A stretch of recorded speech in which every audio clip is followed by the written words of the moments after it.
அண்ணாமனுடைய அமைப்பையும் தமிழ் மக்கள் விடுதலை கட்சியும் பிரதான தளபதியாக இருந்த தலைவரின் அடிப்படையில் அவர்கள் கனவான ஒப்பந்தத்தை செய்திருக்கிறோம். மீண்டும் நாங்கள் இணைந்திருக்கின்றோம். கிழக்கு மாநிலத்தை பொறுத்தவரையில் இன்னும் எங்களுடைய மக்கள் தெளிவாக வேண்டிய தேவை இருக்கின்றது.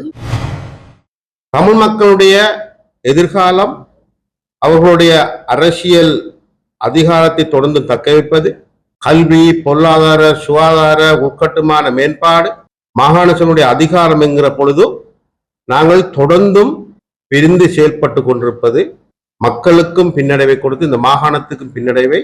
நான் குறிப்பிட்டது போல பல்லினம் வாழுகிற என்ற அடிப்படையில் எமது சமூகம் கடந்த காலங்களெல்லாம் மறந்து சரி செய்து எதிர்காலத்திலே ஒரு உறுதியான கிழக்கு மாகாண ஒரு அரசியல் இயக்கத்தை நிறுவ வேண்டும் என்கிற பகிரங்க பிரயத்தனத்தின் காரணமாகவும் நாங்கள் இன்று ஐக்கிய மக்கள் சுதந்திர முன்னணி என்கிற அண்ணாமனுடைய அமைப்பையும் தமிழ் மக்கள் விடுதலை கட்சியும் பிரதான தளபதியாக இருந்த தலைவரின் அடிப்படையில் அவர்கள் கனவான ஒப்பந்தத்தை செய்திருக்கிறோம். நாங்கள் இந்த ஒப்பந்தத்தினூடாக இந்த மக்களுக்கு சிறந்த சேவையை வழங்குவதும் ஒரு சிறந்த ஒரு அரசியல் கட்டமைப்பை உருவாக்குவதை எதிர்பார்க்கிறோம். கிழக்கு மாகாணத்தில் நம்பிக்கை கொடுக்கக்கூடிய அனைவரையும் அரசு ரீதியாக நிர்வகிக்கக்கூடிய ஒரு சக்தியாக எழுதி நிற்பதுதான் எமது நோக்கமாக இருக்கிறது. அந்த அடிப்படையில் ஏனைய தேசிய மட்ட அரசியலுக்கும் நாங்கள் தயாரான ஒரு சக்தியாக எழுந்து நிற்க வேண்டிய காலகட்டத்திலே அவசியம் கருதியும் எங்களுடைய கடந்த கால போராட்டங்கள்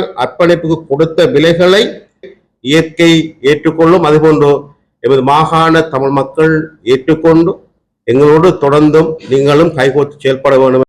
அன்று போராட்டத்திலிருந்து ஜனநாயக வழியில் வந்து எங்களுடைய கிழக்குமான மக்களையும் கிழக்குமான இளைஞர்களையும் கிழக்கு மாநிலத்தின் எங்களுடைய தமிழ் பிரதேசங்களையும் தக்க வைக்க வேண்டும் என்ற நோக்கத்துக்காக வந்தோமோ அதே நோக்கத்துக்காக தற்பொழுது மீண்டும் நாங்கள் இணைந்திருக்கின்றோம். ஏனென்றால் உங்களுக்கு தெரியும், இந்த போலி தேசியவாதிகளின் முன்னெடுப்புகள், அவர்களின் ஏமாற்று வித்தைகளினூடாக அவர்களின் வளர்ச்சிகள் என்பதை உண்மையிலே ஏற்றுக்கொள்ள முடியாது. இந்த வடக்குமான மக்கள் தகுந்த பதிலடி கொடுத்திருக்கின்றார்கள் தமிழ் தேசிய கூட்டமைப்பு.